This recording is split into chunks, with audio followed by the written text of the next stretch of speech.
Welcome to Publishing Power. My name is Joelle, and today we continue our series on fiction editing with Christina Stanley of Fictionary. Hello, Christina. Hi, Joellen. How are you?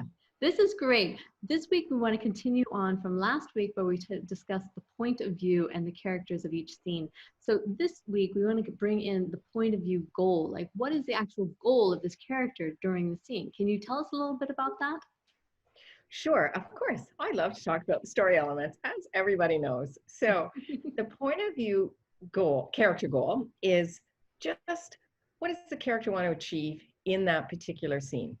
Mm-hmm. And the reason this is important is if a character doesn't have a goal, what are they doing?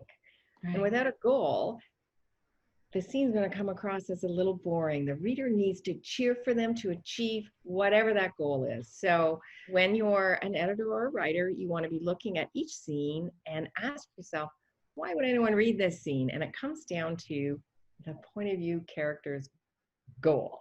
Mm-hmm. Mm-hmm.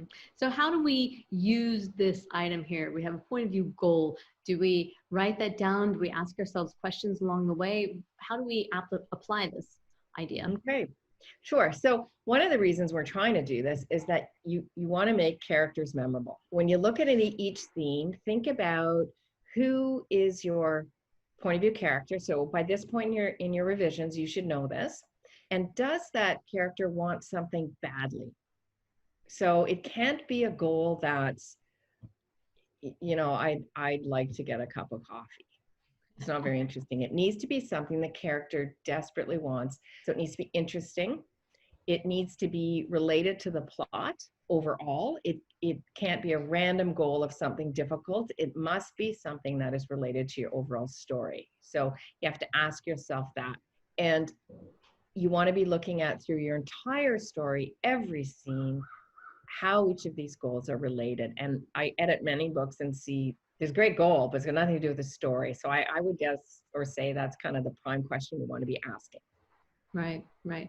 So if we're going to give them advice on what they could use this today, how they can go in and evaluate that, what's the easiest way to tackle this? So the easiest way to tackle it is to give yourself a way to rate your scene.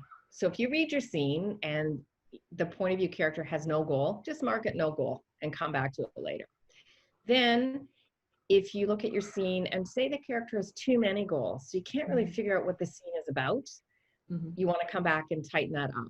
You want to look and see that the goals, ask yourself, are they consistent with your character's personality?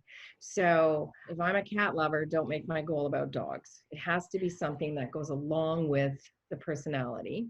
You want to ask yourself, does the goal have consequences? And by that, I mean, if the character fails, sometimes they should, sometimes they shouldn't, sometimes it should be neutral. But if they fail, what are the consequences to that character? So it has to be something that's going to hurt. There's got to be a reason the reader's cheering, and when they fail, the reader's going to be sad. And the other thing I want to point out that I see in a lot of stories is the point of view character achieves the goal to have a goal for this scene. They'll achieve the goal in that scene, then when they achieve it. And the problem with this is that then the reader starts to think, well, the character succeeds at everything, so the book is boring. They don't worry about the character, and they must worry about the character. So you want to go through, and by the end of each scene, look, is it achieved or not achieved? And make sure you have a higher balance of not achieved versus achieved. And it can't be one or just the other. Right. Right. I think that really brings humanity into the picture there. We don't always achieve all of our goals in life, and we root for the underdog. So it's a good point. Very good point. So it's time consuming going through at the beginning each of your scenes and looking for who has the point of view character and what's their goal. But I think you'll find that it's really worth it because you will see yourself if you've got the right worry factor in your story, which then is going to make it interesting. So I know this is work, but I really want to encourage you to go through this step in an organized fashion so that you come up with the most powerful story from it.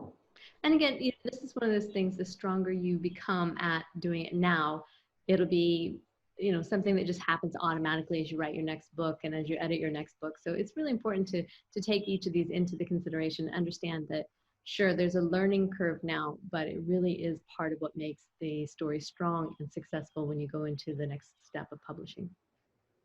Yeah, and you know, that's a great point because we get a lot of feedback from our writers and editors that the first time they work through a story in this way, it's difficult.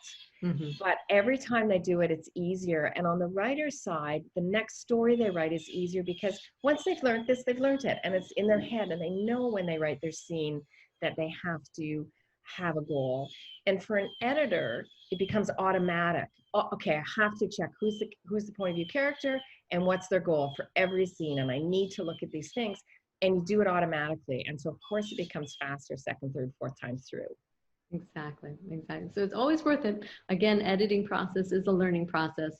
And the great part is you come out with a stronger story when you've used a professional editor, but you also become a stronger writer as you improve your craft along the way. So again, thank you for joining us this week as we discuss the point of view goals. And remember to come back and see us again next week as we dig into all the different elements of a great fiction story. Terrific. Thank you, Joelle, and we'll see you next week.